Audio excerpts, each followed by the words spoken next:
He was born with a face so unusual that his own lord called him the monkey. No family name is worth speaking of. No sword, no training, no rank. In 16th century Japan, a country built entirely on bloodlines and inherited status, he was, by every measure, no one. At 16, he carried sandals. Not metaphorically, literally. He walked behind a warlord and held his sandals so the warlord's feet wouldn't get cold when he stepped outside. That was his life. That was his ceiling. By the time he died, he had unified all of Japan. Every warlord, every domain, every army that had been fighting for 100 years was brought under one rule. His rule. His name was Toyotomi Hideyoshi. And he didn't do it with a shortcut. He did it with something the Japanese had understood for centuries before the rest of the world caught up. A principle so simple it sounds almost insulting the first time you hear it, and so powerful that Toyota, Sony, and Honda built their entire post-war recovery on it. Kaizen, change for the better, one step at a time, every single day without stopping. This video is about that principle, not as a corporate strategy, not as a productivity hack, as a way of living the way Hideyoshi lived it, that turns the most ordinary starting point into something extraordinary, given enough time and enough consistency. If you've ever looked at where you are and wondered how you'll ever get to where you want to be, this is for you. Subscribe and let's begin. Part 1. The Boy Who Carried Sandals. Japan. 1553. Owari Province. The country had been at war with itself for nearly a century. The Sengoku period, the age of warring states, had turned Japan into a battlefield of competing warlords, each fighting for land, power, and survival. In this world, what you were born into determined what you would become. A farmer's son became a farmer. A soldier's son became a soldier. A lord's son became a lord. Hideyoshi was born the son of a farmer. Worse, his father died when he was 7. His mother remarried a man who had no patience for a stepson, with an unusual face and restless energy. By his early teens, Hideyoshi had left home with almost nothing. He found work as a sandal carrier for Imagawa Yoshimoto, one of the most powerful warlords in Japan. His job was to walk behind the lord and keep his sandals warm by tucking them under his own shirt. That was the whole job. Keep the sandals warm. Don't speak unless spoken to. Don't be seen unless needed. Most people in that position, most people in any position that low, do one of two things. They accept it as their permanent condition, or they fantasize about the single moment that will change everything. The lucky break, the one opportunity that lifts them out. Hideyoshi did neither. He watched. Every day, carrying those sandals, he watched how the warlords spoke, how they moved, how they made decisions. He listened to military discussions he had no business being in. He studied the men who commanded armies not with envy, not with resentment, but with the quiet intensity of someone taking notes. He didn't know it had a name yet, but what he was doing, this daily practice of observation, absorption, and incremental learning, was Kaizen. He wasn't trying to become a general overnight. He was trying to be slightly better at understanding generals than he was the day before. That's a distinction most people never make. Think about what that actually looked like in practice. Every morning, Hideyoshi woke before the household stirred. He was the lowest ranked person in that compound. No one was watching him. No one expected anything from him beyond warm sandals and silence. He could have done the minimum, kept his head down, stayed invisible, survived. Instead, he used every moment of proximity as a classroom. When the warlord met with his generals, Hideyoshi positioned himself near enough to hear, not to intervene, not to impress, just to listen. He memorized names, alliances, the logic behind military decisions. He noticed which advisors the warlord trusted and which ones he dismissed, and he studied why. He paid attention to how orders were given, how disagreements were handled, how a room full of powerful men was navigated by someone who commanded them. None of this made him a general. Not yet, not for years, but each day of observation deposited something into him that couldn't be taken away. Knowledge, pattern, recognition. Understanding of how power actually worked, not as it appeared in stories, but as it functioned in rooms. He was building something invisible. And invisible things are the hardest to destroy. Part 2. What Kaizen actually is. The word Kaizen comes from two Japanese characters, Kai meaning change and Zen meaning good, change for the better. But the philosophy is more specific than that. Kaizen isn't about big change. It isn't about transformation. It isn't about the dramatic breakthrough moment that restructures your life. It's about the smallest possible improvement you can make today and the commitment to make it again tomorrow. This sounds simple. It is. And that simplicity is exactly why most people dismiss it. We are wired, psychologically and culturally, to look for the leap, the diet that transforms you in 30 days, the course that teaches you everything in a weekend, the strategy that cuts the path in half. We want compression. We want to skip the slow part. But here's what the slow part actually is. Every skill you develop, every habit you build, every capability you earn is stored in your brain as physical structure. Myelin sheaths surround neural pathways. The more you repeat a behavior, the thicker those sheaths become, and the faster and more automatic the behavior gets. This process cannot be rushed. Myelin forms at its own rate. Shortcuts don't accelerate it, they bypass it. And when you bypass it, you get surface performance without depth. You can fake a skill for a moment. You cannot fake it under pressure.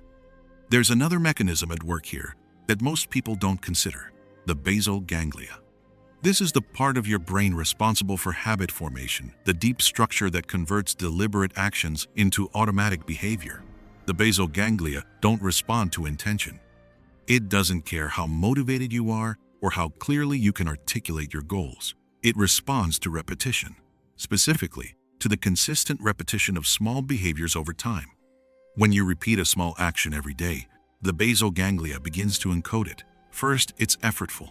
Then, it's familiar. Then, it's automatic. Then, it's who you are. This transition from effort to identity is the entire point of Kaizen. You're not building a habit, you're building a self. The shortcut bypasses the basal ganglia entirely. It produces behavior that requires constant conscious effort to maintain, which is exhausting and, eventually, unsustainable. That's why every dramatic transformation you've ever tried to make has eventually collapsed. Not because you lacked willpower, because willpower is the wrong tool. The right tool is repetition so small it doesn't feel like work. Hideyoshi, carrying sandals, was laying down myelin every day, every observation, every small lesson, absorbed and repeated. He had no choice but to go slowly. He had no access to fast paths. And that constraint, which felt like a prison, was actually the most important advantage he would ever have. Part 3. The first test. 3 years after he started carrying sandals, Hideyoshi left Imagawa's service and found work under a young warlord named Oda Nobunaga. Nobunaga was 20 years old, impulsive, and already considered one of the most dangerous men in Japan. He was also known for being impossible to serve. His temper was legendary. His standards were impossible. He had dismissed more retainers in 2 years than most lords dismissed in a lifetime. Hideyoshi was given one task: to manage the construction of the castle at Kyosu. It was a deliberate test of failure. The construction was behind schedule. The workers were demoralized. The previous overseer had been dismissed for incompetence. Nobunaga expected the same outcome. Hideyoshi didn't walk in with a grand plan. He didn't announce a new system. He didn't call a meeting to explain his vision. He spent the first 3 days watching. He walked the construction site from one end to the other. He talked to the workers, not to give orders, but to understand where the friction was, where things slowed down, what was missing, what was getting in the way. He asked questions that the previous overseer had never thought to ask. because the previous overseer had been too focused on appearing to be in charge to actually understand what was happening. What he found was not a workforce that lacked effort. They were working hard. What they lacked was organization, incentive, and a sense that their work mattered. Hideyoshi approached it the way he approached everything, not by trying to fix everything at once, but by finding the smallest thing he could improve today. He started with the workers' morale, not through speeches, through something smaller. He divided them into competing teams and introduced a reward for the team that completed their section first. A single structural change, one small idea. The pace of construction doubled within a week. Then he looked at the material supply chain, found one bottleneck, stones being delivered to the wrong section of the site, requiring workers to carry them twice the necessary distance. Fixed it. Production accelerated again. Then the sleeping arrangements for the workers. Exhausted men make slow workers, and the current sleeping rotation was producing exhausted men. Then the food quality, which had been declining as the project stretched on and the budget tightened. Then the shift rotations, which had been assigned without any consideration for which workers performed better in the morning versus the afternoon. Each change was small. Each one was directed at a single point. None of them required genius or special resources. All of them required the same thing: paying close attention to what was actually happening, identifying the smallest point of friction, and removing it. The castle was completed months ahead of schedule. Nobunaga, who had expected to fire him, instead gave him a promotion. This was not a miracle. This was Kaizen in practice, applied not to personal development, but to an entire operation. The principle is the same either way. You don't transform the system. You improve one thing, then the next, then the next.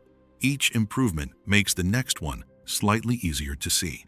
Clarity compounds just like everything else. Part 4. The 5 Principles. Hideyoshi never wrote a philosophy. He left no book, no formal teaching, no system with his name on it.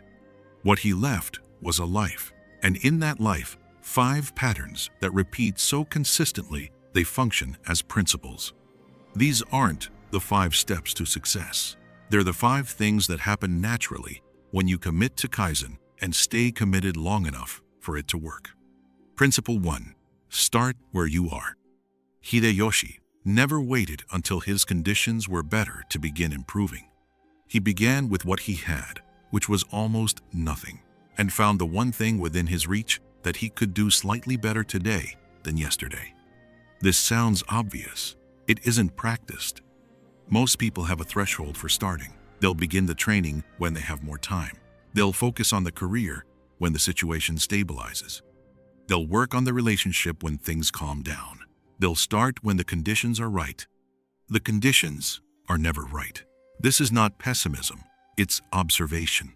Life doesn't pause to give you a clean starting block.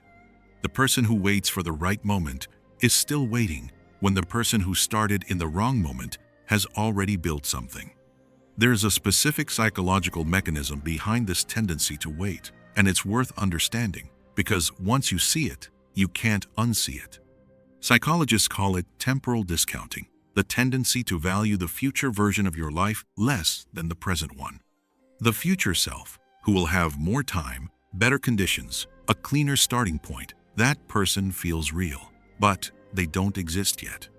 And every day you wait for them, the present self falls further behind.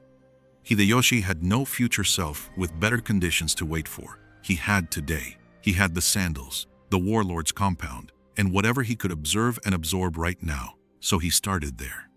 Not because it was ideal, it was far from ideal, but because there was nowhere else to start. The Kaizen principle is brutal in its simplicity. The best time to start is now, with exactly what you have, from exactly where you are. Not because the conditions are good, because the conditions don't matter as much as the decision to begin. Principle 2. Make the improvement invisible.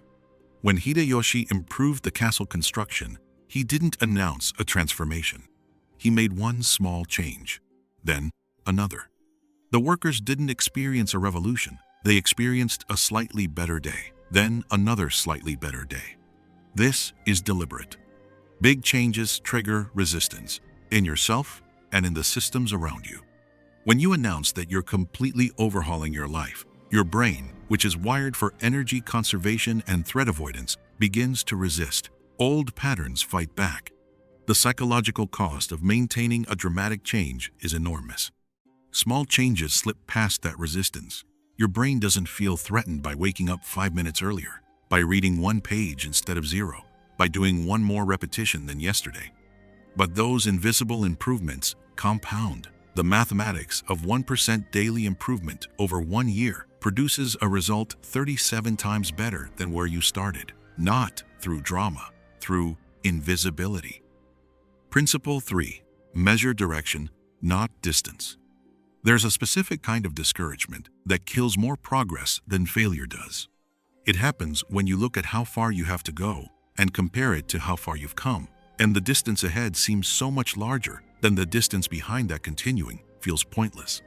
Hideyoshi, as a sandal carrier, could have looked at the warlords around him and measured the distance between where he was and where they were. That measurement would have been accurate, and it would have been completely irrelevant. The only measurement that matters in Kaizen is direction. Are you moving toward or away from what you want to build? If toward, even by the smallest possible amount, you are succeeding. The distance is not the metric, the direction is. This reframe changes everything about how you experience progress. You stop comparing yourself to the destination. You start comparing yourself to yesterday. And that comparison, which you can win every single day with a small enough improvement, sustains the consistency that makes Kaizen work. There's real science behind why this matters. Research on motivation shows that progress itself, not the achievement of goals, but the experience of moving forward, is one of the most powerful drivers of sustained effort. When people feel they're making progress, they continue. When they feel they're standing still or falling behind, they stop.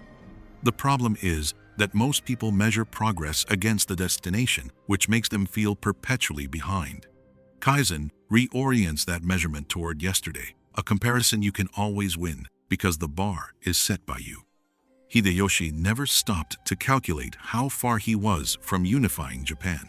He almost certainly never thought in those terms. What he thought about was the next thing in front of him, the next conversation, the next task, the next opportunity to do something slightly better than he'd done it before. The destination took care of itself. The direction was all he managed. That's not a poetic idea, it's a practical strategy. Manage the direction. The distance follows. Pass.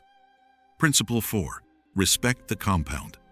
In 1560, Oda Nobunaga faced an army of 25,000 soldiers, with fewer than 3,000 of his own men. By every conventional military calculation, he was finished. He won, not because of a miracle, because he had spent years building an army that was slightly more disciplined, slightly better equipped, and slightly better led than anyone expected from a minor warlord. Each small improvement, compounded over the years, had produced a force that performed far above its apparent size. Hideyoshi was part of that force, and he understood what had happened, not as a strategy, but as something he had lived.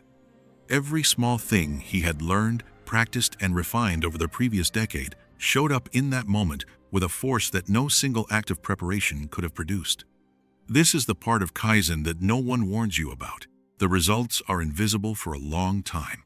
For months, sometimes years, of consistent small improvement, you will look at where you are and see almost nothing different from where you started. This is not because the improvement isn't happening. It's because compound growth is backloaded. The first 90% of the curve is nearly flat. The last 10% is nearly vertical. Most people quit on the flat part. They quit not because they lack discipline, but because they lack evidence. The flat part produces no visible feedback. You're working, improving, building, and the mirror shows you the same person it showed you 6 months ago. The bank account has barely moved. The skill feels only marginally better. You can't see the myelin thickening. You can't feel the basal ganglia encoding. But it's happening every single day, whether you can see it or not. The bamboo tree grows underground for 5 years before it breaks the surface. For 5 years, you water it and nothing appears.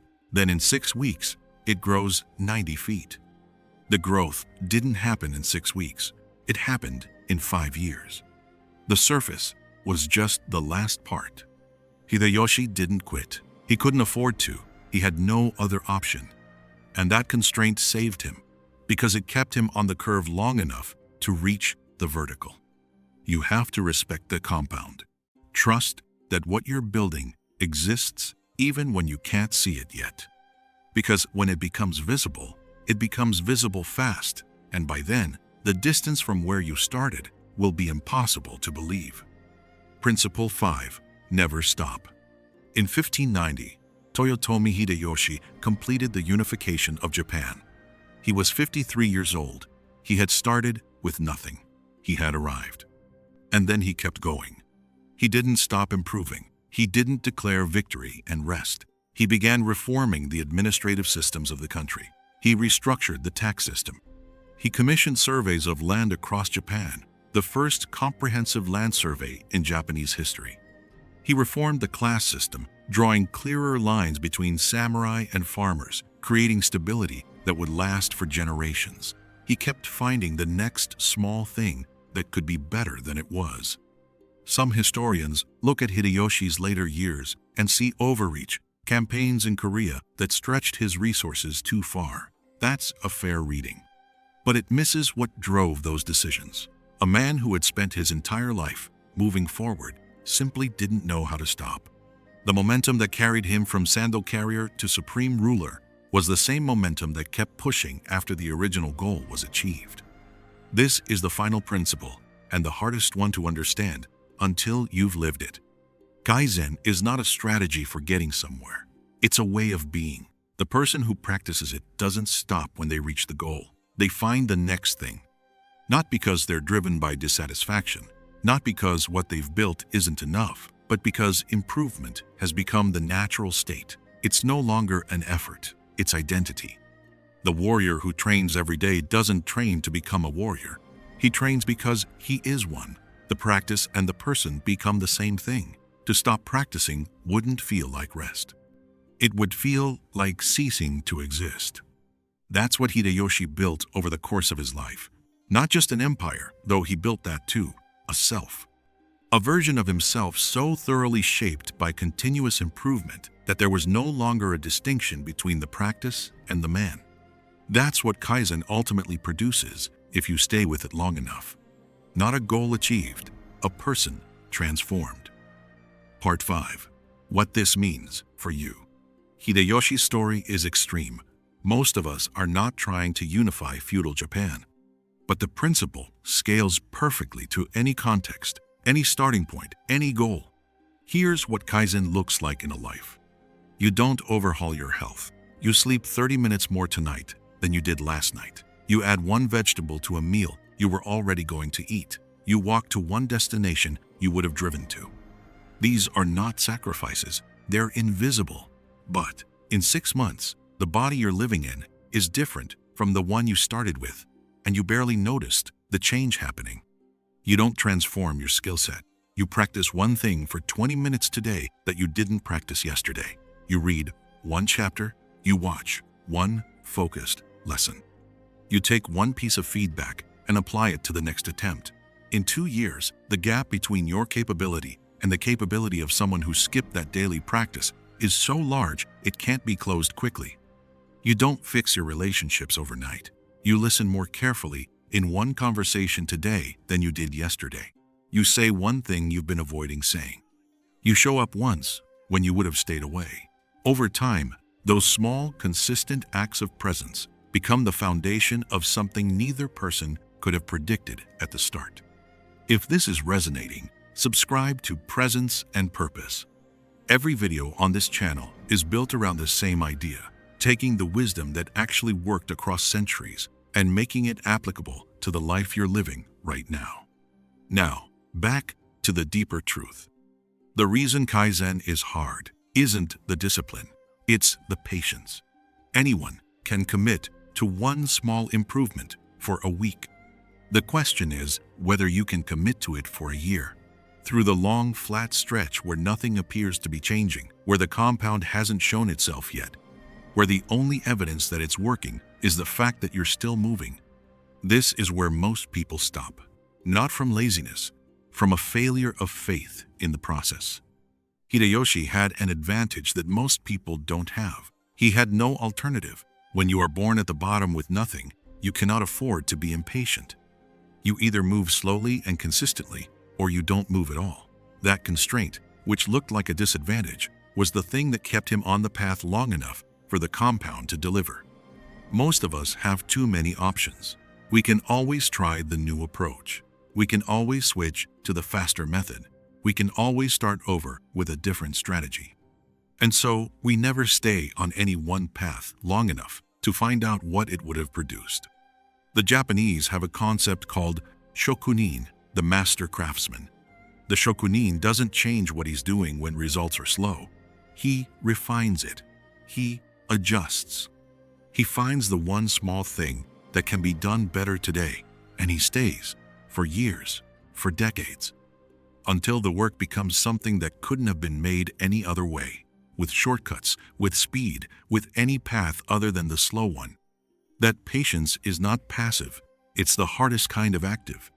It requires showing up every day without the reward of visible results, trusting a process that looks like nothing is happening until suddenly everything is. This is the truth about change that no shortcut can replicate. The people who arrive at genuinely extraordinary places in their lives are almost never the people who found the fast path. They're the people who kept moving on the slow one through every moment when it didn't look like it was working, until the compound delivered what the shortcuts never could. Hideyoshi died in 1598 at the age of 61. He had gone from carrying sandals to commanding a unified nation, from no name to a name that would be studied 4 centuries later. He left no philosophy, no method with a formal title, just a life. And in that life, the clearest possible demonstration of what happens when a human being commits to 1% better every single day without stopping. The Japanese didn't need to call it Kaizen, they lived it. In the training halls, the forge, the tea ceremony, the sword school, the same principle is applied in every domain.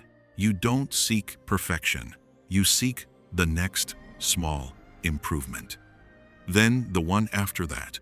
After World War II, when Japan was rebuilding from almost total destruction, the country didn't recover through a single brilliant plan or a charismatic leader who changed everything overnight.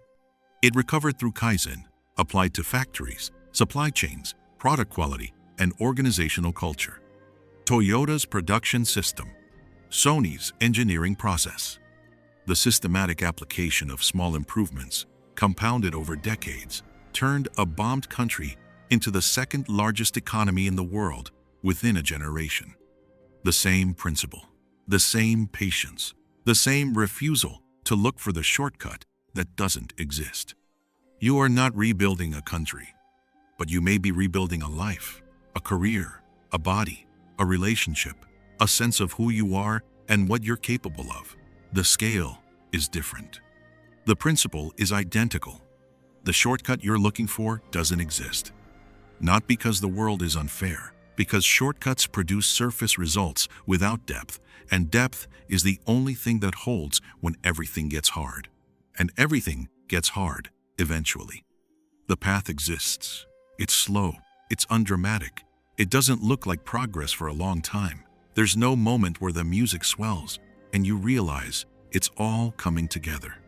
It just keeps going, one small step, then another, until one day you look back at where you started and the distance is impossible to believe. Start today. One thing. One small thing. Not the 10 things you've been meaning to do. Not the transformation you've been planning. One thing.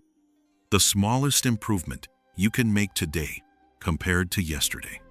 Then do it again tomorrow. That's all it is. That's all it's ever been. If this video added something to how you think, subscribe to Presence and Purpose. More videos like this every week, built around the same idea: ancient wisdom, modern science, and the practical truth about how human beings actually change. The next video is already waiting for you.